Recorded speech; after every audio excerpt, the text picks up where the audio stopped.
नैब team की jail में chairman PTI से आज की तफ्तीश मुकम्मल हो गई है। जराये के मुताबिक नैब टीम अडियाला जेल से वापस इस्लामाबाद रवाना हो गई है। नैब टीम 6.25 घंटे तक अडियाला जेल में मौजूद रही। तफ्तीश के दौरान मुख्तलिफ दस्तावेज से मुतल्लिक सवालात पूछे गए।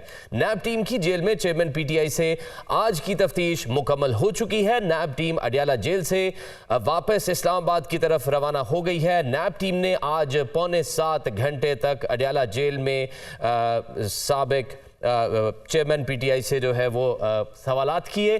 तफ्तीश के दौरान मुख्तलिफ दस्तावेजात से मुतल्लिक उनसे पूछा गया है। तो नैब टीम की जेल में चेयरमैन पीटीआई से आज की तफ्तीश मुकम्मल हो गई है। जराये के मुताबिक नैब टीम अडियाला जेल से वापस इस्लामाबाद रवाना हो गई है। नैब टीम 6.25 घंटे तक अडियाला जेल में मौजूद रही। तफ्तीश के दौरान मुख्तलिफ दस्तावेज से मुतल्लिक सवालात पूछे गए। नैब टीम की जेल में चेयरमैन पीटीआई से आज की तफ्तीश मुकम्मल हो चुकी है। नैब टीम अडियाला जेल से वापस इस्लामाबाद की तरफ रवाना हो गई है। नैब टीम ने आज 6.25 घंटे तक अडियाला जेल में साबिक चेयरमैन पीटीआई से जो है वो सवालात किए। तफ्तीश के दौरान मुख्तलिफ दस्तावेजात से मुतल्लिक उनसे पूछा गया है। तो नैब टीम की जेल में चेयरमैन पीटीआई से आज की तफ्तीश मुकम्मल हो गई है।